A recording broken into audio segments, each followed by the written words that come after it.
10. A homeowner is thankful to be safe tonight after being woken up by quite the boom. Good evening and thank you for joining us. I'm Krista Boehm. And it's not the first time someone has crashed into this home.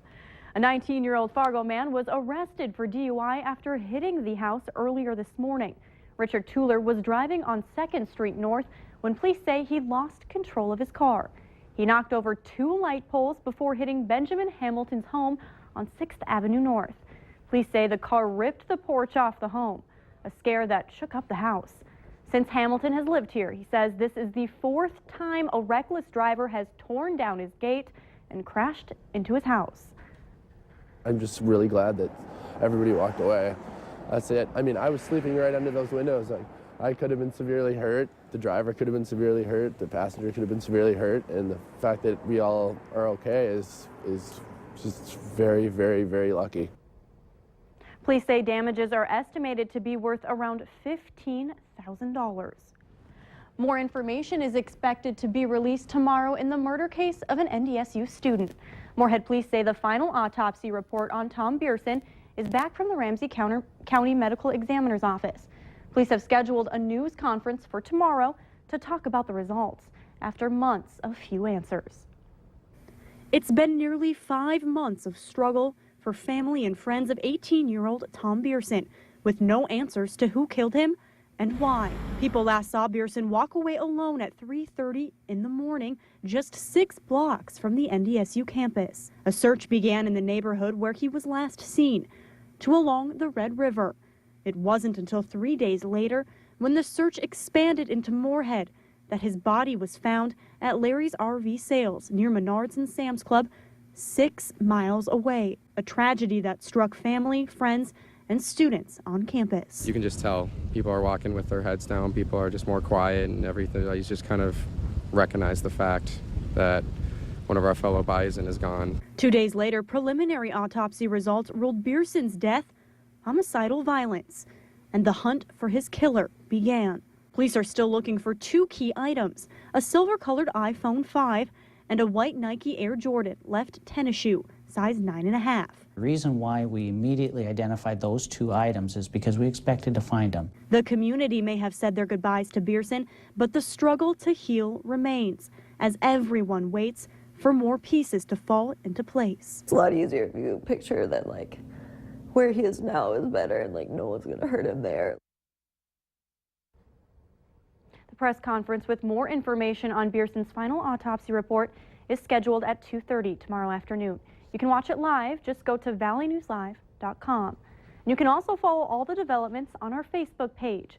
Just search Valley News Live, like our page, and you can stay informed throughout the whole day. A suspicious fire in Campbell, Minnesota has prompted an investigation for the State Fire Marshal's Office.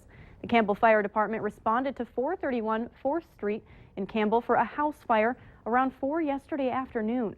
Crews were able to contain the fire to the living room. The owner was not home at the time. Well, it was good while it lasted. Gas prices continue to go up this week to an average of about $2.20 a gallon. That's according to the Lundberg survey. After plummeting by $1.65 between May last year and January this year, it seems the downward trend is over. The gas price crash has turned around thanks to a rebound in the price of crude oil. There's still a chance to fill up for less. Prices at the pump rose less than crude prices, so analysts expect a rise in price by about 5 to 10 cents over the next several days. The average cost for a gallon of gas in the Fargo-Moorhead area is around $2.02. Police brutality, riots in Ferguson, cop killings nationwide. Some of the most watched stories over this past year. Police are under the microscope. But are they being targeted or are they lacking accountability? Coming up on Valley News Live 10 at 10 tomorrow night, Valley News Team's Nicole Johnson investigates why police are in the spotlight. 40 soldiers from the North Dakota National Guard 814th Medical Company were honored for their service. A Freedom Salute ceremony today celebrated the medic unit's return home after a year-long deployment in Afghanistan. The community came together with family and friends to honor the soldiers who returned in November, now being honored for their commitment. The unit provided life-saving medical care to more than 5,000 patients and transported them to base treatment centers. Friends and family gathered at Hector International Airport to welcome back a Marine of their own. Greeted with warm hugs, 20-year-old Zachary Manthe is home for the first time in 2 years. He was stationed in Okinawa, Japan with the Marine Corps' 3rd Maintenance Battalion practicing operational exercises. And the journey home wasn't short. It took 2.5 days. Manthe says submerging himself in a new culture took some getting used to, but he had some favorite moments. There's this dish called a yakisoba. It's just pretty much like grilled cabbage with noodles, and they add in like chicken and all that. But if it's not the food, it was the culture is a different experience. Manthe's next mission starts again in March.